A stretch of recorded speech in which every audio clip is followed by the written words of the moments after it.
Pride and Prejudice, Chapter 12.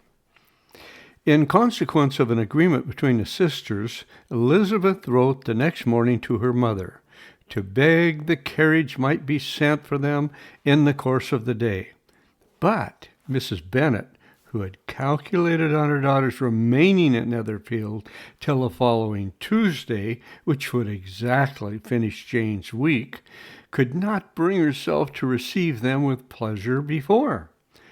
Her answer, therefore, was not propitious, at least not to Elizabeth's wishes, for she was impatient to get home.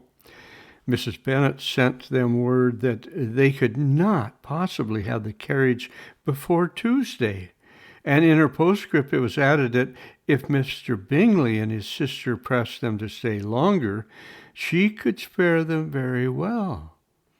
Against staying longer, however, Elizabeth was positively resolved, nor did she much expect it would be asked, and fearful, on the contrary, as being considered as intruding themselves needlessly long, she urged Jane to borrow Mr. Bingley's carriage immediately, and at length it was settled that their original design of leaving Netherfield that morning should be mentioned and the request made. The communication excited many professions of concern, and enough was said of wishing them to stay at least till the following day to work on Jane, and till the morrow their going was deferred. Miss Bingley was then sorry that she had proposed the delay, for her jealousy and dislike of one sister much exceeded her affection for the other. The master of the house heard with real sorrow that they were going to go so soon, and repeatedly tried to persuade Miss Bennet that it would not be safe for her, that she was not enough recovered. But Jane was firm where she felt herself to be right. To Mr. Darcy it was welcome intelligence. Elizabeth had been at Netherfield long enough.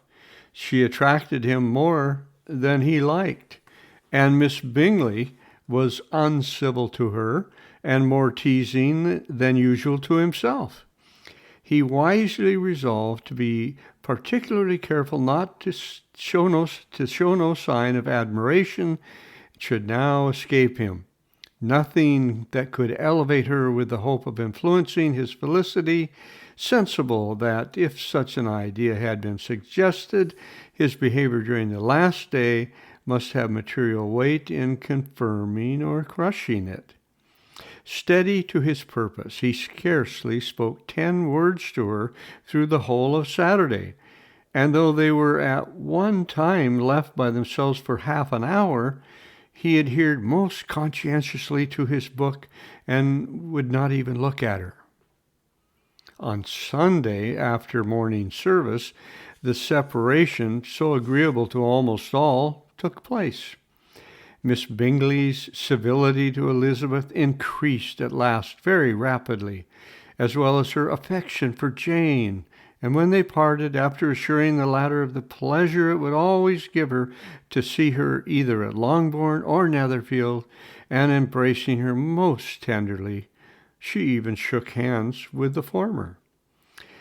Elizabeth took leave of the whole party in the liveliest spirits. They were not welcomed home very cordially by their mother. Mrs. Bennet wondered at their coming and thought them very wrong to give so much trouble, and sure Jane would have caught cold again. But their father, though very laconic in his expression of pleasure, was really glad to see them. He had felt their importance in the family circle.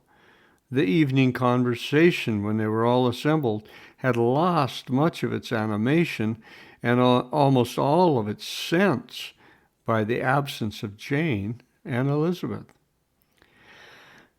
They found Mary, as usual, deep in the study of Thorebus and human nature, and had some extracts to admire and some new observations of threadbare morality to listen to. Catherine and Lydia had information for them of a different sort. Much had been done and much had been said in the regiment since the preceding Wednesday. Several of the officers had dined lately with their uncle. A private had been flogged, and it had actually been hinted that Colonel Forrester was going to be married. End of chapter 12. What's coming up in chapter 13?